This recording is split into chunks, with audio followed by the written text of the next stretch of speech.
That night was the craziest yet the most exciting night of my life. It was a quiet Friday when it happened. I lay on my back, staring at the faint patterns of moonlight on the ceiling, my thoughts scattered and restless. I felt lonely because my husband Henry was away on a business trip for the next 2 months still, and I had already not seen him for 3 weeks now. It was only when the soft creak of the door broke through the stillness that I realized I wasn't alone. I sat up slightly, squinting toward the faint figure in the doorway. My 19-year-old son, Alex, stood there, his broad shoulders outlined by the dim light from the hallway. He hesitated, one hand gripping the doorframe as though it were the only thing keeping him upright. "Mom," he said quietly, his voice laced with hesitation. I rubbed my eyes, my heart already tightening at the sound of his voice. "Alex? What's wrong?" He didn't respond right away. Instead, he stood frozen, his shadow stretching across the room. Finally, he stepped inside, his bare feet making soft thuds against the carpet. There was something about the way he moved, hesitant, almost afraid, that made the air in the room feel heavier. "I couldn't sleep," he said, his voice barely above a whisper. I glanced at the clock on my nightstand. 2:14 a.m. Alex wasn't the type to wake me unless something was really bothering him. My chest tightened as I swung my legs over the side of the bed, motioning for him to come closer. "What's going on?" I asked gently.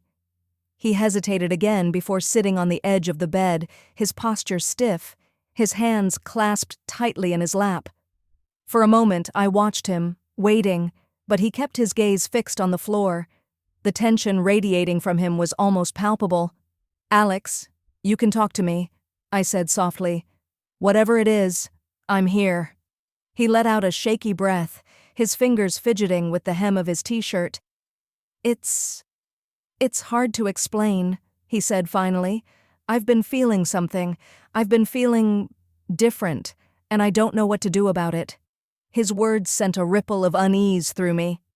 I leaned forward slightly, my voice steady despite the knot forming in my stomach.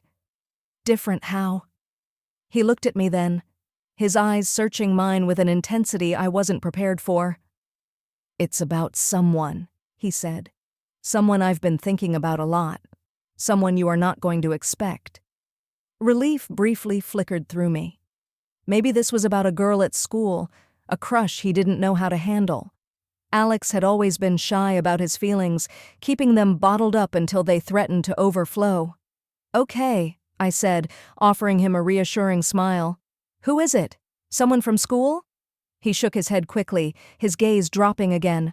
"No," he said, his voice barely audible. "It's not someone from school."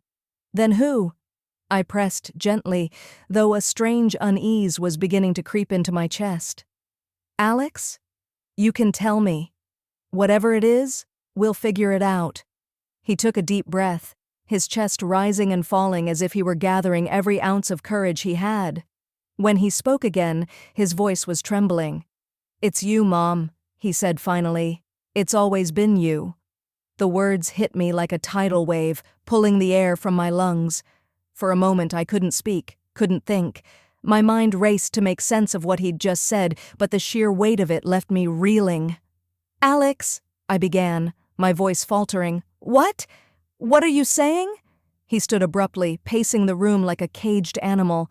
His hands ran through his hair, tugging at the strands as though trying to physically pull the words from his mind. "I know how it sounds," he said quickly. "I know it's wrong, but I can't help it. I've tried for so long to push it away, to ignore it, but it's always there." I stared at him, my heart pounding so loudly I could barely hear his words. "Alex, this isn't— Don't tell me it's not real," he interrupted, his voice breaking. "I know what I feel. I've never felt this way about anyone else. It's not just admiration or some stupid crush. It's something way deeper, Mom." "Alex," I said again, my voice trembling. "You're my son. What you're feeling. It's not love. It's something else. It is love," he shouted, his voice raw with emotion. "You're everything to me, Mom. You're the only one who's ever understood me. The only one who's ever made me feel like I'm worth something." How can that not be love? Tears stung my eyes as I tried to process his words. My son, my sweet boy, who I had raised and loved unconditionally, was pouring out feelings I couldn't understand, feelings I couldn't reciprocate. But yet, something in me excited me. Now I think back at it. I think I didn't notice it yet. I think I tried to ignore it, and so I said, "Alex, you're confused. You're going through a lot right now, and maybe these feelings—" "I'm not confused," he said, turning to face me. His eyes were glassy with unshed tears, his jaw set with a determination that made my chest ache. I've never been more sure of anything in my life. At that moment, I noticed it. I could feel the way he was attracted to me, and I didn't want to turn away from it. But still, as I am his mom, I took responsibility to ignore it. I reached out, placing a hand on his arm. "Alex," I said gently, "these feelings, they'll pass. I promise you, they'll pass, and when they do, you'll see things more clearly." "What if they don't?" he whispered, his voice breaking. "What if this is who I am? What if this is how I'm supposed to feel?" My throat tightened, and for a moment, I couldn't speak. I didn't have the answers he was searching for, didn't know how to ease the pain that was so evident in his eyes. All I could do was hold on to the hope that time would bring clarity, that this moment wouldn't define us. "You're not alone in this," I said finally, my voice trembling but resolute. "We'll get through it, Alex, together." He looked at me for a long moment, his eyes filled with a vulnerability that made my heart ache. "I don't want to lose you, Mom," he said softly. "I can't lose you." "You won't," I said firmly, squeezing his arm. "No matter what, I'll always be here." "You know what? Why don't you join me for tonight? Maybe that would help a bit," I said while turning myself back under my sheets again. He nodded and slowly stepped into the bed. Then I grabbed him with me and I felt something. I didn't mention it to him, of course, so I just said, "Good night, sweetie," and he smiled at me. The silence that followed was heavy but not unbearable. It was the kind of silence that held promises, fragile but sincere. And as he closed his eyes, I felt a glimmer of hope that we could weather this storm, no matter how impossible it seemed. But deep down, I knew this was only the beginning, and I was right. A night like this was coming again, which would end in a totally different way. This night, nothing happened, but there was more coming.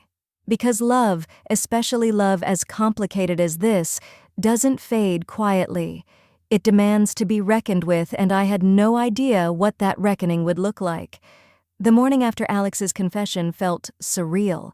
The quiet of the house, usually comforting, now pressed down on me like a suffocating weight. Every corner, every familiar object seemed to hum with the unspoken tension between us. I busied myself with chores, hoping the routine would ground me, but my hands trembled as I folded laundry, and my mind raced with questions I couldn't answer. What did this mean for us? For him? For me? The clatter of a chair in the kitchen jolted me from my thoughts. Alex was sitting at the table staring into a bowl of cereal that looked as untouched as my cup of coffee on the counter. His hair was unkempt, his eyes shadowed with exhaustion. He hadn't slept, and neither had I. "Morning," I said cautiously, breaking the silence. He looked up, his expression unreadable. "Morning," he replied, his voice hoarse. I poured myself a fresh cup of coffee, the sound of the liquid filling the mug louder than it should have been. I joined him at the table, the distance between us feeling both too far and too close. For a moment, neither of us spoke. The air was thick with everything unsaid. Finally, I broke the silence. "Alex, about last night." "I meant what I said," he interrupted, his voice steady despite the turmoil in his eyes. "I'm not going to pretend I didn't." I closed my eyes briefly, willing myself to stay calm. "I know you're being honest," I said softly. "But Alex, what you're feeling, it's not something we can act on. It's not something we should act on." He leaned back in his chair, his hands gripping the edge of the table. "Why not?" he asked, his voice tinged with frustration. "Why does love have to fit into rules and boundaries? Isn't love supposed to be free?" I took a deep breath, searching for the right words. Love isn't just about what we feel, Alex, I said. It's about what's right, what's good for everyone involved, and this, what you're saying, it could hurt us both. He looked away, his jaw tightening. I don't want to hurt you, he said quietly. That's the last thing I want. I know, I said, reaching across the table to place a hand over his. And I don't want to hurt you either. That's why we have to handle this carefully. We need to find a way to move past this.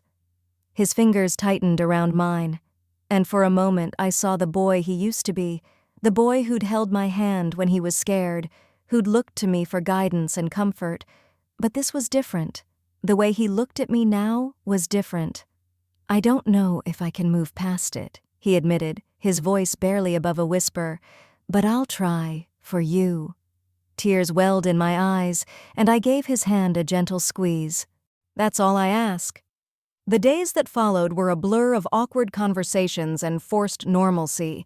Alex tried to keep his distance, retreating to his room or spending long hours out of the house. I told myself it was for the best, that the space would help him sort through his feelings. But I missed him, missed the easy rapport we'd shared before everything had changed.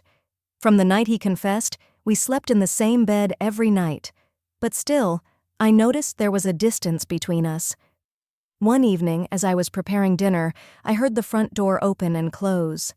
Alex stepped into the kitchen, his hair damp from the rain. He looked at me for a long moment, as if deciding whether to say something. Hey, I said, trying to keep my tone light. You're just in time. Dinner's almost ready. He didn't respond right away. Instead, he walked over to the counter and leaned against it, his arms crossed. I've been thinking, he said finally. I turned off the stove and faced him, my heart pounding. About what? About us, he said, his gaze steady. About what I said that night. I swallowed hard, bracing myself. I immediately knew what night he was talking about, of course. Alex, I thought we agreed. I know, he interrupted, and I'm not here to argue, I need to say this. I nodded, motioning for him to continue. I've been trying to figure out what to do with these feelings, he said, his voice low but firm. And I realized something. I don't want to lose what we have, Mom. Even if it's not what I want it to be, I'd rather have you in my life as my mom than risk losing you completely. Relief washed over me, though it was tempered by the sadness in his voice. Alex, you're not going to lose me, I said. No matter what, I'll always be here for you. He nodded, his lips pressing into a thin line. I know, but it's hard. It's really hard. I stepped closer, placing a hand on his arm. It's going to take time, I said gently, but you're strong, Alex, and I'll help you through this, however I can. His eyes met mine, and for a moment, the tension between us seemed to ease. Thanks, Mom, he said, his voice soft. That means a lot. We stood there in the kitchen, the rain tapping against the windows, and for the first time in days, I felt like we were going to be okay. But life has a way of complicating things when you least expect it. Because just when I thought we'd found some semblance of peace, something happened that threatened to unravel everything. The uneasy truce Alex and I had established held for a time, fragile but functional. He made an effort to smile more, to laugh at my jokes, and to join me for meals like he used to. I clung to those moments, trying to convince myself that things were improving. But late at night, when the house was silent and I was alone with my thoughts, the weight of his confession lingered. One evening, after a long day of work, I found Alex in the living room. He was sitting on the couch, staring blankly at the TV. An old sitcom played, its laugh track echoing awkwardly in the otherwise quiet room. He looked up as I walked in, his expression unreadable. You okay? I asked, sitting beside him. He shrugged. Yeah, just thinking. I hesitated before speaking. About anything in particular? He let out a soft laugh, though there was no humor in it. When am I not thinking about this? My stomach twisted. Alex, I thought we were moving past this. I'm trying, he said quickly. I really am, but it's not that simple. You can't just turn feelings off like a switch. I know, I said, my voice soft. And I don't expect you to. But we have to keep working on this, for both our sakes. He turned to me then, his eyes searching mine. Have you ever thought about it? He asked suddenly, his voice low. About us? About what it would be like if things were different. I froze, his question catching me off guard. Alex, Don't lie to me, he said, his tone more pleading than demanding. Just tell me the truth. I looked away, my thoughts racing. The truth was complicated, tangled in emotions I didn't fully understand. Of course I'd thought about it. How could I not, after what he'd said? But acknowledging those thoughts, even to myself, felt like crossing a line I couldn't uncross. It doesn't matter what I've thought, I said finally, forcing my voice to remain steady. What matters is doing the right thing. And this isn't right, he sighed, running a hand through his hair. I know you think that. But what if— No, Alex, I said firmly, cutting him off. There is no what if. We're not going to have this conversation. He stared at me for a long moment, his expression a mixture of frustration and sadness. You're scared, he said finally. Yes, I am, I admitted, because this isn't just about you or me, it's about everything we've built, everything we stand to lose. But I was lying, I was scared, he was right about that, but for the wrong reason. I was scared to tell him that for the last couple of days, I felt something too, something I was scared to tell him. He didn't respond, and the silence that followed was deafening. Finally he stood, his movements stiff and deliberate. I'm going for a walk, he said, heading for the door. Alex, I began, but he was already gone. The hours passed slowly, each minute dragging like an eternity. I sat by the window watching the street, my worry mounting with every moment Alex didn't return. It wasn't until nearly midnight that I heard the door open. I rushed to the entryway, relief flooding through me as I saw him step inside, soaked from the rain. Alex, where have you been? I asked, my voice trembling. Walking, he said simply, shaking the water from his hair. I grabbed a towel from the bathroom and handed it to him. You're going to get sick, I said, my worry spilling over as irritation. You can't just disappear like that. He sighed, running the towel over his face. I needed to clear my head. And did it help? I asked, crossing my arms. He looked at me then, his eyes dark and unreadable. Not really. Something in his tone made me falter. I stepped closer, lowering my voice. Alex, we can't keep going like this. It's tearing us both apart.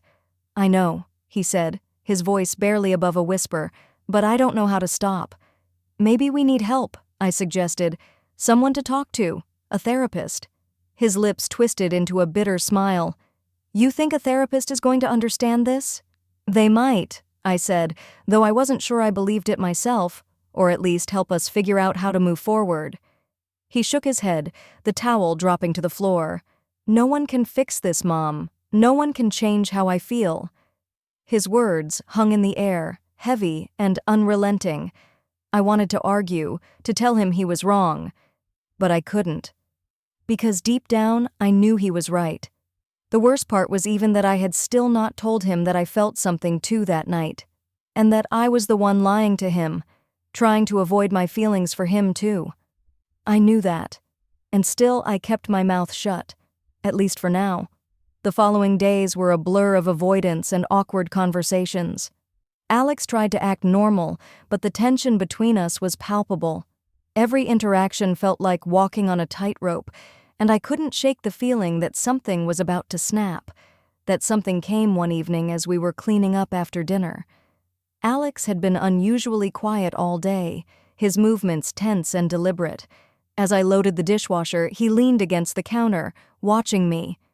Mom, he said suddenly, his voice breaking the silence, I need to tell you something. I turned to face him, my heart pounding. What is it? I can't do this anymore, he said, his voice trembling. I can't keep pretending everything's fine. Alex, we've talked about this, I began, but he shook his head. No, you don't understand, he said, his voice rising. "I can't just turn off how I feel. I can't keep pretending I'm okay when I'm not." "Then what do you want me to do?" I asked, my frustration bubbling over. "What do you expect me to say?" "I don't know," he said, his voice cracking. I need you to see me, to understand how much this is tearing me apart." "I do see you," I said, my own voice trembling now. "I see you every day, Alex, and it breaks my heart to see you like this, but I don't know how to fix it." He took a step closer, his eyes locking onto mine. "You can't fix it," he said, "but maybe we don't have to." I stared at him, my mind reeling. "Alex, what are you saying?" He didn't answer. Instead, he closed the distance between us, his hand brushing against mine. My breath caught, the air between us suddenly electric, but the moment didn't last. I stepped back, breaking the connection. "No," I said firmly, my voice shaking. We can't. His face crumpled, pain etched into every line. "I'm sorry," he whispered, turning and walking away. I stood there, my heart racing, the weight of what had just happened crashing down on me, because no matter how much I tried to deny it, something inside me had responded to him, and that terrified me more than anything. I thought back of the nights we had spent together, the last couple of nights he had been touching me more than first, and I noticed I did more to him too. I think he noticed it, and that's why he started the conversation. But the days after that moment in the kitchen were like walking through a storm, unpredictable and overwhelming. Alex and I avoided each other more than ever. When we did cross paths, the silence between us spoke louder than any words could. I told myself it was for the best, that this space was what we both needed. But the truth was, every time I saw him retreat to his room, every time I caught the flash of pain in his eyes, it tore at me. I spent nights replaying the scene over and over, the way he'd looked at me, the weight of his words, the way my heart had betrayed me in that brief, fleeting moment of connection. It wasn't right, it wasn't, but denying the complexity of what we were feeling only seemed to deepen the wound. One evening, as I sat in the living room, a book lying forgotten in my lap, Alex came in. He hesitated at the doorway as if unsure whether he was welcome. His hair was messy, his expression guarded. This was the moment I just had to confess, just tell him what I felt. "Alex," I said finally, my voice quieter than usual. He looked up, trying to keep his expression neutral. "Hey," he replied. "What's up?" He stepped further into the room but didn't sit, pacing slowly near the edge of the coffee table. "I wanted to talk," I said, glancing at me briefly before looking away again. "I know things have been hard for both of us." He nodded, closing the book and setting it aside. "They have. But Mom, I don't want you to think I don't care. I do. More than you know." He stopped pacing, turning to face me. "I know you care," I said. "That's why this is so hard. Because no matter how much I try to let go, no matter how much I tell myself to move on, I can't." "Mom?" he began, but I held up a hand. "Let me finish," I said. "I've spent so much time trying to figure out what's wrong with me, why I feel this way. But the more I think about it, the more I realize it's not wrong to feel love, is it? Even if it doesn't fit the rules, even if it scares people." I swallowed hard, my own words striking something deep inside me. "Love isn't wrong," I said carefully. "But sometimes acting on it is, especially when it could hurt the people we care about." He nodded slowly, as if he'd expected that answer but needed to hear it anyway. "I get that," he said. "I do. But what am I supposed to do with these feelings? Bury them? Pretend they don't exist?" "No," I finally said, shaking my head. "You don't have to pretend. I need to confess something too, and I'm just going to tell this to help you, to channel your feelings into something that helps you grow, not something that holds you back." He sank into the chair across from me, his shoulders slumping. "That's easier said than done, Mom. But tell me, what do you have to confess?" "Well, Alex," I said softly, "I think you might have already noticed it a little for the last couple of nights while we were sleeping together." For a moment, he didn't respond. Then, to my surprise, he let out a quiet laugh. Your touches? He asked. Of course I noticed, but I told myself you did that to make me feel good. To be honest, they only make me feel lost. They make me feel so close to what I want, but yet so far away. You're not lost, I said, leaning forward. You're just finding your way. And that's okay. It's part of growing up. He looked at me then, his eyes filled with a vulnerability that made my chest ache. I don't want to lose you, Mom, he said. I can't lose you. You won't, I said, my voice firm. No matter what, I'm here. That will never change. At that moment, without him noticing, my heart was pounding high up in my chest. I still hadn't told him how I felt, and that those touches were not only for his benefit, they were also because of what I wanted, deep inside. So I decided to not let him come in between anymore.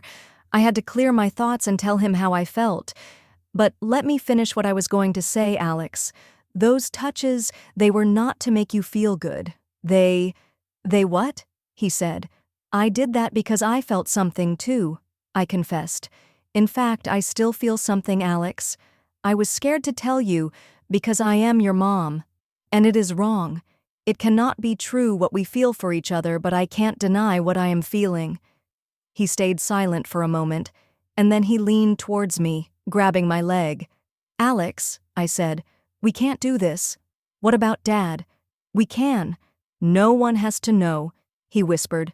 But yet I saw hesitation in his eyes. I leaned towards him, kissing him intensely, but not for long. I knew we couldn't do this, and I knew he wasn't sure either, so I pushed him away.